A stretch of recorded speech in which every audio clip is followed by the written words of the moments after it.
bonsoir à tous.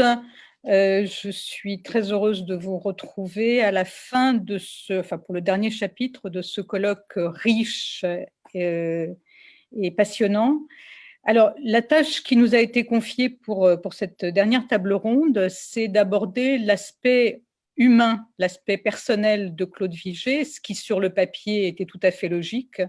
On allait parler de son œuvre pendant des heures et on termine par l'homme. Malheureusement, les choses ne se passent jamais comme prévu et nombre d'intervenants l'ont répété les uns après les autres. Avec Claude Vigée, l'homme est indissociable de l'œuvre et l'œuvre est indissociable de l'homme. Jean-Yves Masson l'a répété il y a quelques minutes, c'est une évidence, mais nous allons quand même essayer d'aborder quelques aspects de Claude Vigée qui n'ont pas été évoqués jusqu'à présent. Alors, nous, c'est-à-dire les participants à cette table ronde, que je remercie d'être là, Esther Horner, qui est romancière, qui est novelliste, qui est traductrice, elle a beaucoup traduit de poésie. Elle a aussi été prof, on en reparlera, et c'était une des étudiantes de Claude Vigée quand il enseignait à Jérusalem. Bonsoir Esther Horner, merci d'être avec nous. Je reviens vers vous tout de suite. Je voudrais aussi présenter Alain Jomy, qui est musicien, qui a composé beaucoup de musique de film, notamment pour le réalisateur Claude Miller. Il est aussi lui-même réalisateur, il a fait du documentaire. Je cite au hasard un portrait du violoncelliste Pablo Casals, une série de documentaires sur la résistance, et il a aussi signé un documentaire consacré à Claude Vigée, qu'il a réalisé en l'an 2000, donc Claude Vigée avait 80 ans, qui a été diffusé sur FR3 en 2002 et que vous allez pouvoir revoir ce soir. C'est un documentaire qu'on ne voit pas, qui n'est pas visible sur YouTube. Vous allez pouvoir le voir si vous êtes inscrit sur ce séminaire Zoom. Vous allez recevoir un mail avec le code qui vous permettra de voir le documentaire d'Alain Jomy, Claude Vigée, Passage du vivant. Bonsoir Alain. Et puis, parmi nous aussi, Martine Citruc, qui va avoir la gentillesse de prendre le relais d'Anne-Fanny Kessler et de nous prêter sa voix. Martine Citruc est une amoureuse de littérature et de poésie. Elle a d'ailleurs créé une chaîne YouTube qui s'appelle Lecture, Murmure et Poésie, où elle lit les auteurs qu'elle aime. Et ce soir, elle va nous lire un poème de Claude Vigée, mais aussi trois textes hommages qui ont été écrits par trois personnes pour lesquelles il a beaucoup compté. Alors, pour démarrer, Alain Jomy, je vous ai demandé de définir Claude Vigée d'une phrase. Oui, je pensais, pour moi, c'est quelqu'un dont je dirais que la lumière intérieure qui dégageait éclairait ceux qui étaient avec lui. Il avait quelque chose de, je sais pas, quand on était avec lui, on était pris dans cette lumière. C'était formidable et il y avait effectivement, quelqu'un a parlé de bonté tout à l'heure, il y avait de la bonté, mais il y avait de la chaleur humaine, c'était formidable parce qu'il avait eu plein de blessures dans la vie et tout. Il en avait fait d'ailleurs une part de son œuvre, mais il était fondamentalement quelqu'un qui était ouvert vers les autres. Ça, c'était formidable. Pour moi, Alain Jomy, j'ai juste une dernière question avant qu'on passe à la suite. On a parlé de son charisme, on a parlé de tout ça. Vous avez un regard de réalisateur. Moi, ce qui me frappe en regardant les photos de Claude Vigée et de sa femme Evie, c'est leur beauté. Oui, absolument. Ça m'avait frappé. Je connaissais, avant de connaître Claude, j'avais vu des photos et c'était frappant. Il y avait des photos de ces quatre personnes, les parents et les enfants Vigée. Il y avait un quatuor magnifique. Et c'est vrai qu'on n'a pas toujours l'occasion, quand on filme des gens, d'en voir d'aussi beaux. Et il était resté beau quand on l'a filmé. On l'a filmé pour ses 80 ans, puisqu'on l'a filmé en fait en 2001. Et c'est passé en 2002. Et effectivement, on ne pouvait pas dire qu'on était devant un vieux monsieur, on était devant un bel homme. Il était beau comme il l'avait été d'une autre manière, mais il était beau. Et c'est pas si courant finalement chez les gens qu'on filme, ça c'est clair. C'est vrai. Esther Horner, merci d'être avec nous. Vous nous rejoignez de Tel Aviv. Vous allez nous parler dans un instant d'un aspect de Claude Vigée dont on n'a pas beaucoup parlé cet après-midi. Pourtant, Dieu sait qu'on a parlé de beaucoup de choses.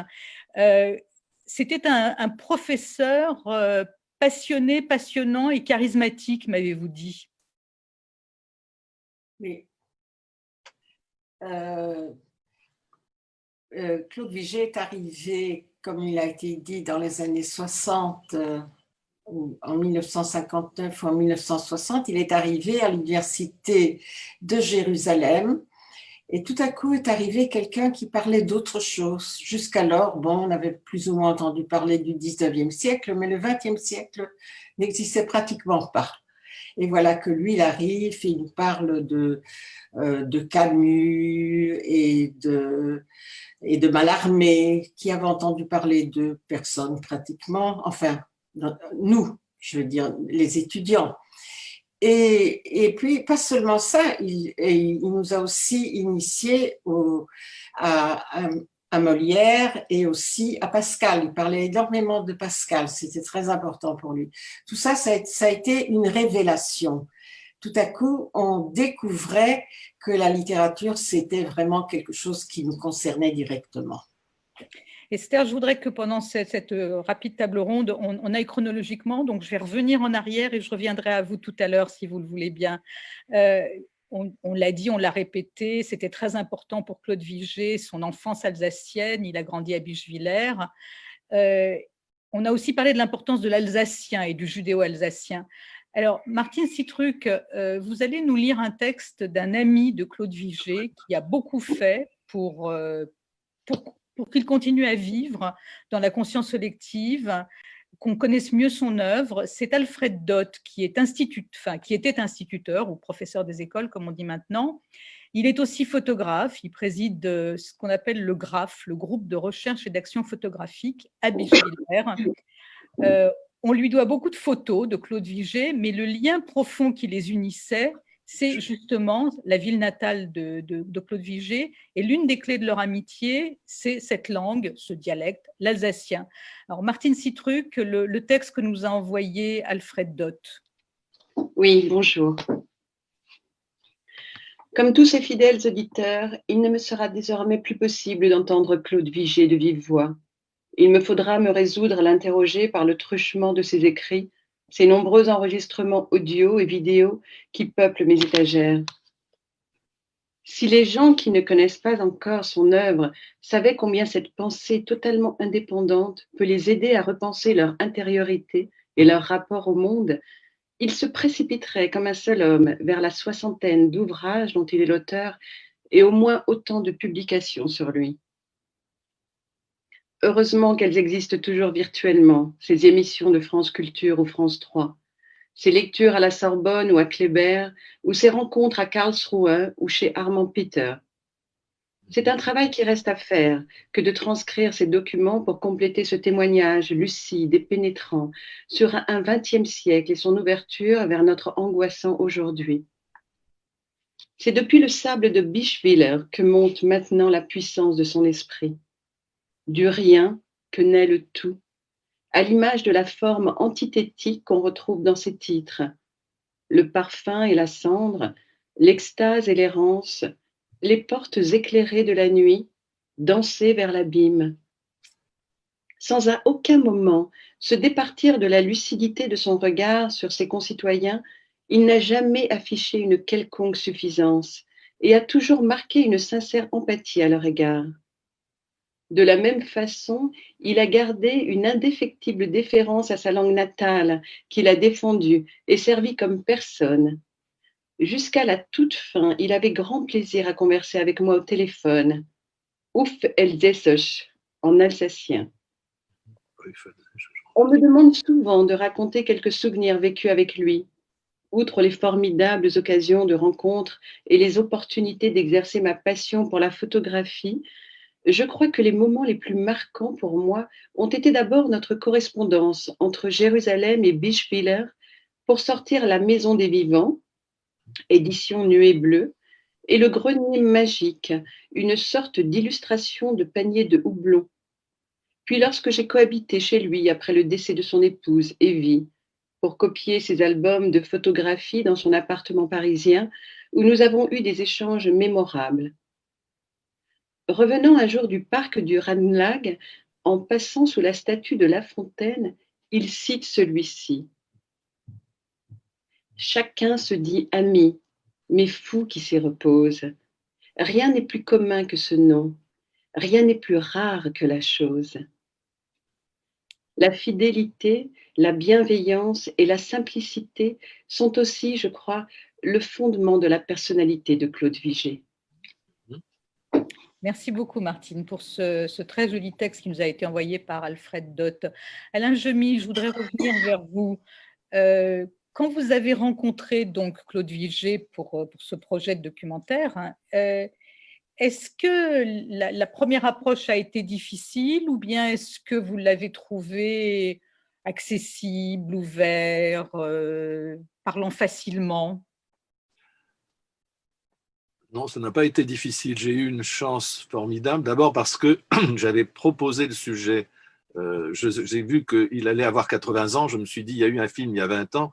Ce serait quand même pas mal de refaire quelque chose. Et sa poésie me plaisant, parce que ça m'inspirait. Il y avait un bonhomme formidable à FR3 à Strasbourg à l'époque. Il s'appelait Jean-Marie Beume. Il était le nouveau directeur des programmes. Et lui connaissait Claude. Et alors, on a trouvé le numéro de téléphone de Claude et il m'a dit, tu appelles de ma part et quand il viendra à Paris, on ira ensemble le voir. Ce qui s'est passé, d'abord j'ai appelé à Jérusalem, on a eu une longue conversation. Au bout d'un moment, on avait l'impression que, je sais pas, on se connaissait, je sais pas, c'était pas du tout une conversation compliquée. Effectivement, quelqu'un a parlé Alfred Dott a parlé de sa simplicité dans le rapport avec les gens, c'était formidable ça. Et donc on est allé, Jean-Marie, ils sont venus, Evie et lui sont arrivés à Paris, je crois en décembre 2000, et nous sommes allés quelques jours après, tous les deux, Jean-Marie Beume et moi, les voir, et je dirais qu'au bout d'un moment, on avait l'impression qu'on était des vieilles connaissances.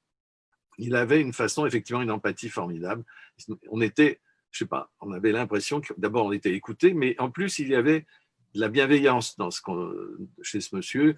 Et bon, moi j'allais faire un film évidemment pour, j'allais dire, on peut pas dire à sa gloire, mais enfin un film sur lui pour le faire connaître un peu plus, parce que je trouvais qu'il fallait qu'on connaisse plus sa poésie. Et à partir du moment où il a dit oui, il y a eu une espèce de rapport de confiance formidable, c'est-à-dire qu'il a je dirais pas, il s'est pas laissé faire par moi quand je disais on va faire ci, on va faire ça, mais il disait bon, on avait réfléchi ensemble aux choses à dire dans le film. À partir de ce moment-là, il a dit tu fais comme tu sens pour les images. Moi, je n'y connais pas. Ce qui n'est pas vrai, parce qu'il avait un sens plastique, il avait un sens artistique formidable. Voilà. Donc, à partir de ce moment-là, ça a été, je dois dire, tout à fait magnifique. Et l'équipe l'a adoré. Enfin, on a eu plusieurs équipes, parce qu'on a eu plusieurs phases de tournage à Bischwiller, à Strasbourg, à Paris, etc. Mais je suis allé en Israël par ailleurs pour faire des illustrations de ces poèmes, parce que l'idée, c'était à la fois de parler de la vie de l'homme et de donner des points pour approcher son œuvre. Évidemment, je ne pouvais pas tout raconter en 52 minutes, mais donner au moins des points pour que les gens s'y intéressent. Et je dois dire que c'était du bonheur. Il y a des tournages plus ou moins agréables, celui-là a été complètement agréable. Il y a eu des moments difficiles dans sa vie, la résistance, l'exil aux États-Unis. Est-ce qu'il, son enfance, qui n'était peut-être pas aussi idyllique qu'on aurait pu le souhaiter, est-ce qu'il en parlait facilement ou est-ce qu'au contraire, il n'aimait pas trop évoquer ces choses-là? Je n'ai pas de souvenir qu'il en ait parlé avec réticence, en tout cas.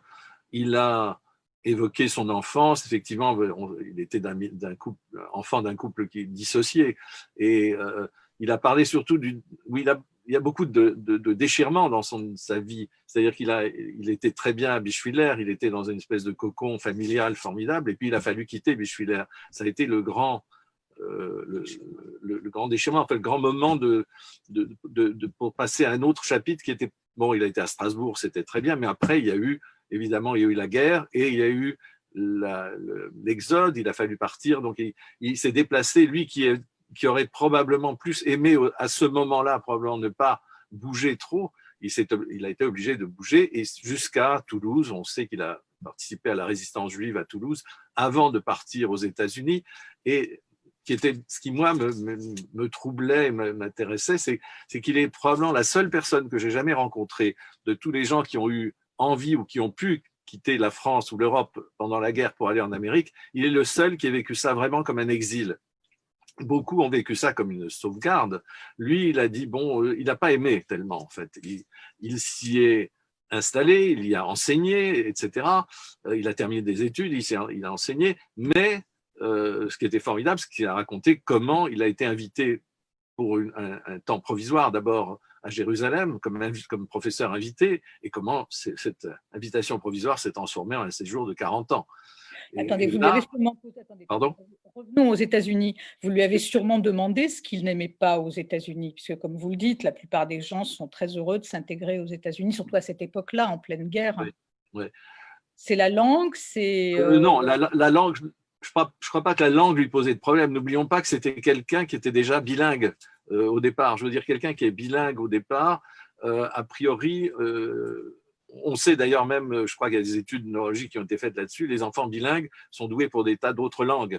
À partir du moment où il y a cette souplesse dans la compréhension des langages différents. Non, l'anglais n'était pas un problème, l'allemand n'était pas un problème, bon, etc. L'hébreu ne l'a pas été, je crois non plus. Ça a été probablement plus difficile parce que ça n'était pas des lettres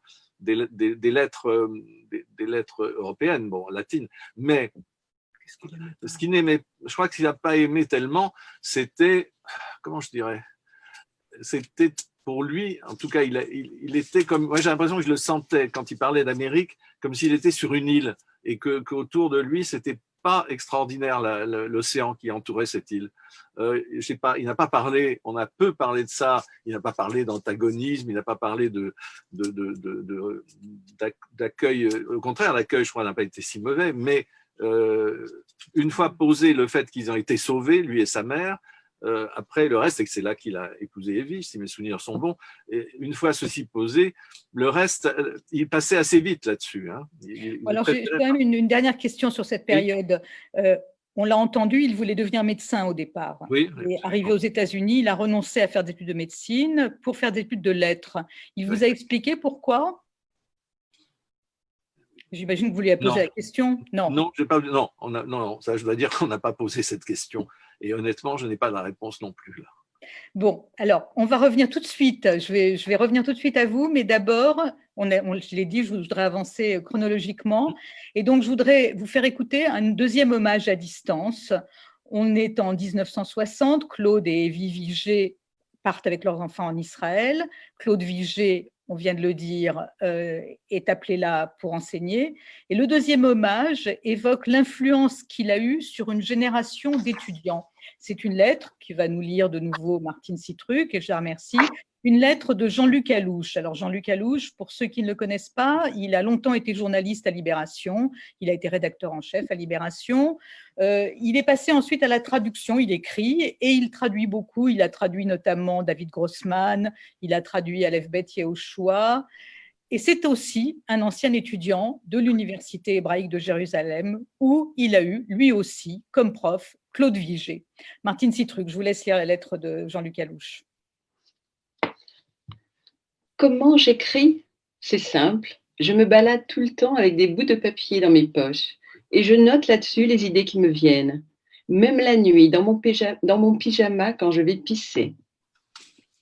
Il m'aura fallu beaucoup de temps et vaincre ma timidité de puceau littéraire pour oser poser cette question à mon maître, Claude Vigée. Et sa réponse me jeta dans la consternation. Ainsi donc, le poète adulé possédait un corps et devait sacrifier comme tout un chacun aux nécessités physiologiques. Cela se passait en un temps où, tenaillé par le prurite littéraire, je buvais littéralement ces paroles. Octobre 68, campus de Guy Vatram, Jérusalem. Au département d'études françaises, tenu en majorité par des professeurs d'origine roumaine, son enseignement rameutait une cohorte d'étudiants. Nouveaux immigrants francophones et nés natifs sabras qui se pressaient à ses cours. En fait, sans l'avoir jamais rencontré, Claude Vigée fut l'un des quelques guides qui à Paris m'orientèrent vers les moissons de Canaan. Je dois à la vérité de dire que c'est Betty Rotzmann qui me suggéra la lecture de ses œuvres. La lutte avec l'ange, l'été indien et surtout ces moissons de Canaan qui m'offraient mon vadémécum pour le bon pays. Très beau. En le lisant, j'arpentais dans la grisaille parisienne les plaines du Saron, les collines de Galilée, les étendues désolées du Néguev, les ruelles de Jérusalem, avant même d'y poser le pied. Imaginez donc mon ivresse quand Olé, fraîchement débarqué dans la ville alors pas si sainte et très universitaire de Jérusalem, je découvrais qu'il serait mon professeur, dont le cours sur les artistes de la fin m'éblouirait. À côté de ce phare, je dois aussi rendre hommage à David Mendelssohn, qui m'éclaira sur le structuralisme avec une fougue toute juvénile. Claude Vigée tranchait sur le paysage humain, si compassé, si académique, de mes autres professeurs de latin, de grec et d'histoire, tous ou à peu près formés à l'allemande ou à l'anglaise. N'avais-je pas le privilège d'écouter et parfois de respectueusement contester le poète incarné? C'est que, échappé de la gangue de la Sorbonne, vite brisé par le monôme de mai 68, je trouvais sur le campus verdoyant de Jérusalem une liberté du corps et de l'esprit et des rapports décontractés avec les enseignants que Claude Vigée favorisait.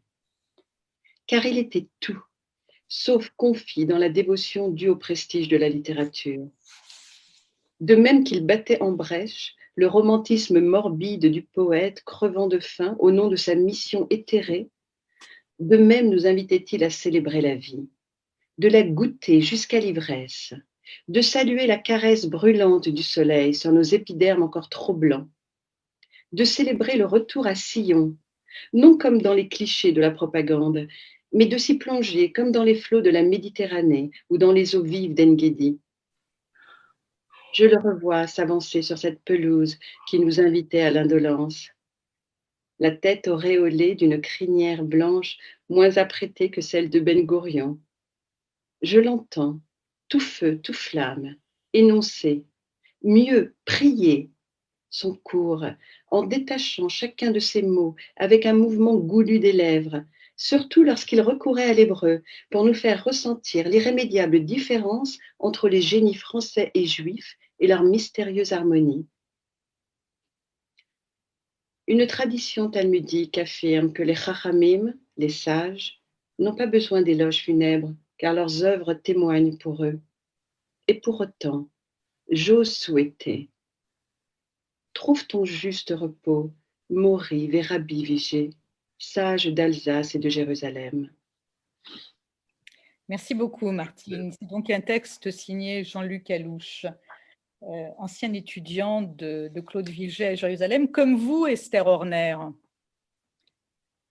Est-ce que vous êtes toujours avec nous, Esther? Oui, je suis là. Formidable. Racontez-moi le campus de Jérusalem quand vous y étiez avec vos nattes et vos sockets et que Claude Vigée est arrivé. Eh bien, quand je l'ai déjà dit avant, quand Claude Vigée est arrivé, on a découvert quelqu'un qui parlait autrement de la littérature. Mais racontez-moi d'abord physiquement, parce que l'université de Jérusalem n'était pas là où elle est maintenant. Si c'était, elle était Voilà. aussi. C'est comment je me souviens plus du nom. Bien sûr, c'était. On est passé. Il y avait Terra Santa et on était passé à. Oh là là. Bon, je me souviens plus du nom. C'était l'université nouvelle dans la nouvelle ville, puisque la ville était encore partagée à l'époque. D'accord. Mais je ne retrouve pas le nom. Je suis désolée. C'est pas grave. Et donc, il vous enseignait la littérature, c'était un cours quoi, de littérature comparée ou de littérature? C'était la littérature française. Oui. Claude Vigée est passé à la littérature comparée après qu'on n'a pas voulu lui renouveler l'année à laquelle il avait assisté. Il avait fait une année ou deux, je ne me souviens plus très bien. Il était trop populaire. Tous les élèves ne parlaient que de Vigée, on n'en avait que pour Vigée, et les autres profs ne nous intéressaient plus. Ils ne nous intéressaient pas tellement.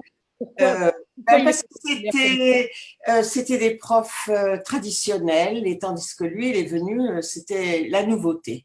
C'était quelqu'un, il avait, comme vous l'avez d'ailleurs dit, on en avait parlé. Il avait un charisme, mais aussi il était intéressant. Il nous ouvrait, c'était une ouverture sur la littérature. C'était pas simplement apprendre d'une manière, voilà, à la fin de l'année, il y a un examen, donc il faut absolument apprendre et savoir les dates et les machins, etc. Non, c'était autre chose. C'était vécu de l'intérieur. Il le vivait de l'intérieur comme un poète, comme un écrivain qu'il était. Donc ça, c'était pas le professeur, disons, classique. Et alors, évidemment, ça n'a pas plu aux autres professeurs qui étaient là. Il y en avait peut-être encore un ou deux qui étaient formidables. D'ailleurs, comme ils ne sont plus là, je ne veux pas dire du mal, mais ils ont décidé un beau jour que Claude Vigée n'allait pas rester donc au fait, lui qui était venu de Brandes, qu'est-ce qu'il allait faire? Il aimait vivre à Jérusalem, c'était une grande découverte pour lui. Alors, je vous interromps une seconde. Donc, je vous interromps une seconde. Il était venu de Brandeis University, l'université aux États-Unis, pour enseigner à Jérusalem. Il avait abandonné son poste, c'est ce que vous êtes en train de nous expliquer. Et arrivé là-bas, on ne veut pas lui prolonger son contrat, c'est ça? Voilà. Alors, il nous l'a dit, voilà, on ne me prolonge pas mon contrat. Alors, avec d'ailleurs 3 autres étudiants, nous avons décidé, nous étions 4, à aller voir les instances supérieures de l'université et demander qu'ils restent. Eh bien, on pensait évidemment que ça allait rester secret, mais pas du tout. Et donc, nous avons été tous les 4, on ne pouvait pas continuer, on a passé notre examen du BA, après ça, on ne pouvait plus continuer. Mais lui, il a pu rester, mais pas dans le département de français, il est passé donc au département de littérature comparée.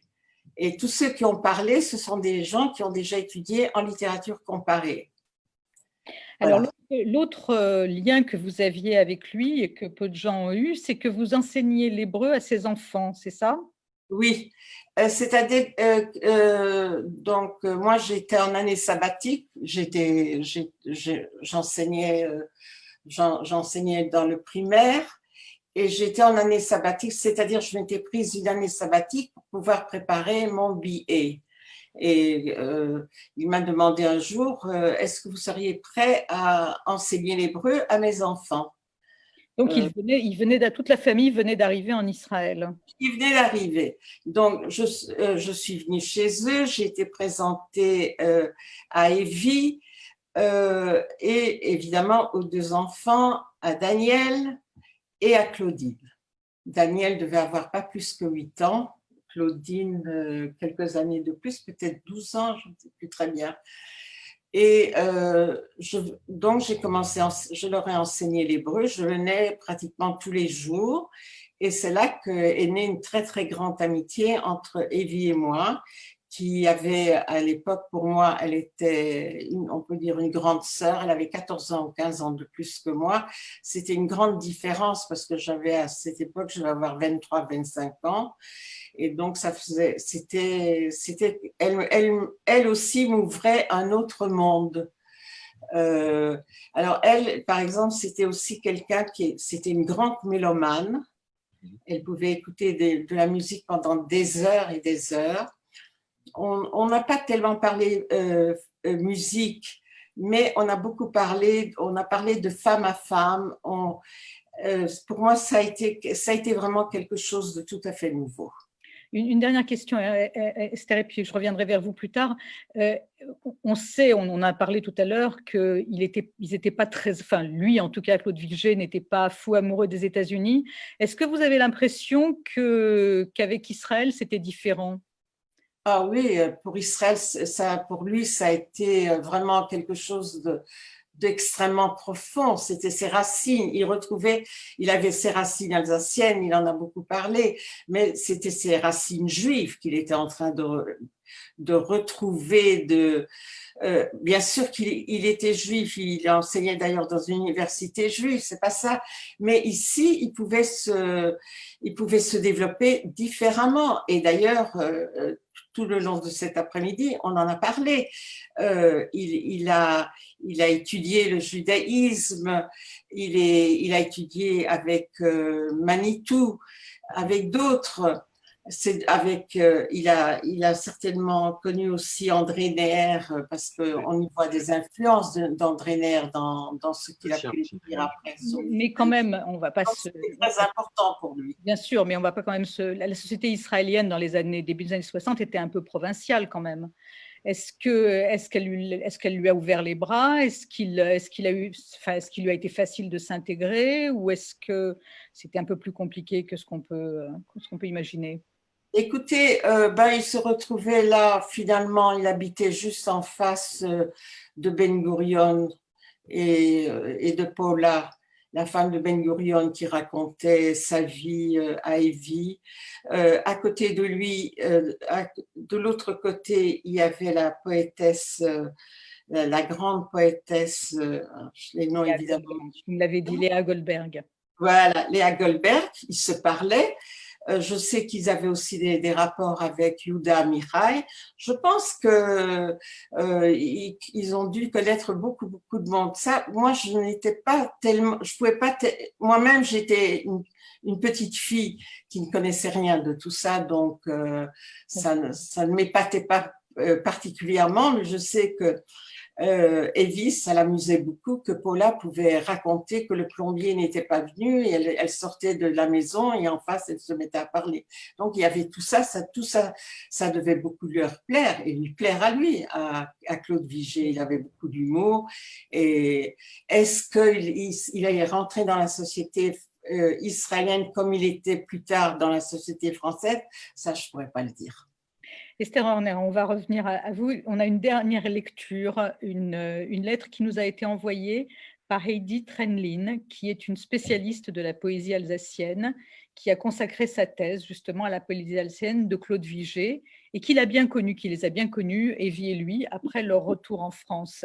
Martine Citruc, une lettre de Heidi Trenlin, s'il vous plaît.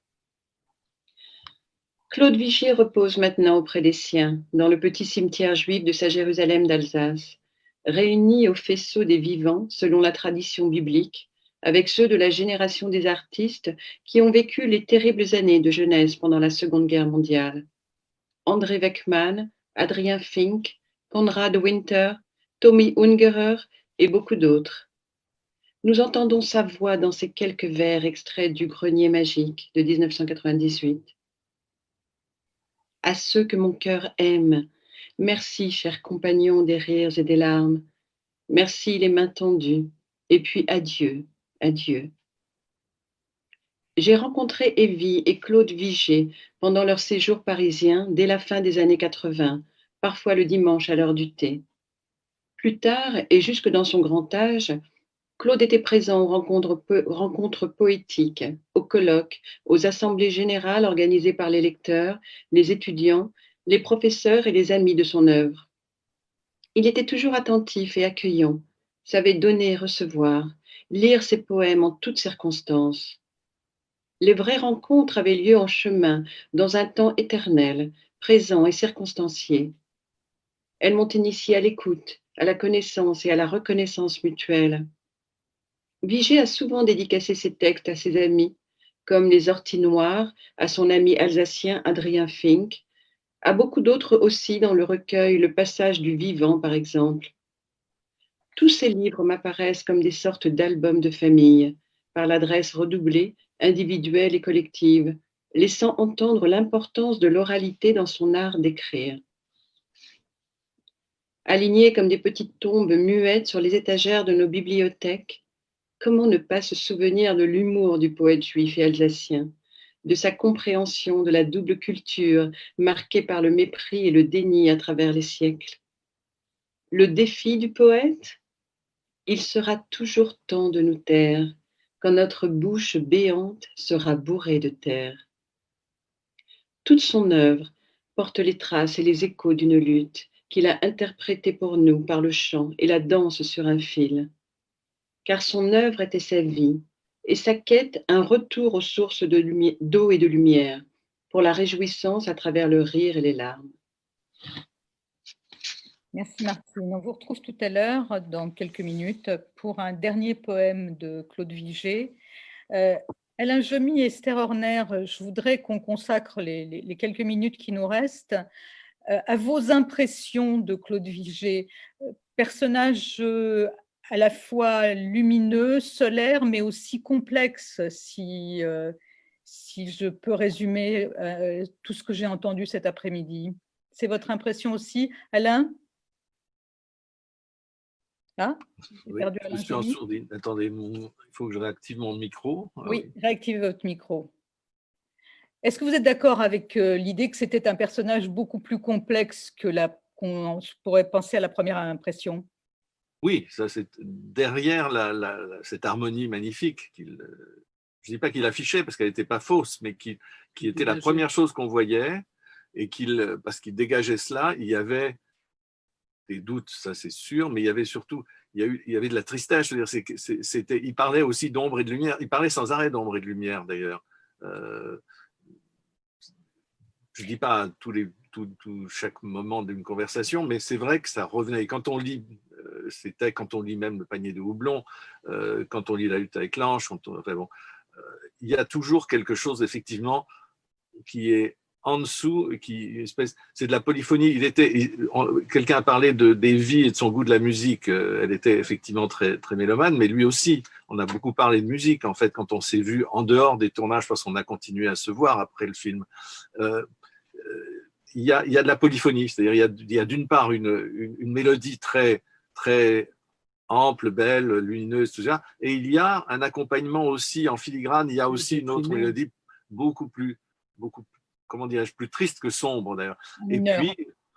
Et donc, il n'y a pas jamais eu, j'ai jamais eu l'impression que c'était un personnage d'un seul tenant, ça c'est clair. C'était flagrant en lisant ce qu'il avait écrit et en l'écoutant quand même, après en analysant ce qu'il avait dit. Alors, vous avez passé quand même pas mal de temps à tourner avec lui. Oui. Est-ce que vous avez un souvenir qui vous reste, un moment, une scène, ses relations avec les gens que vous rencontriez, avec les lieux?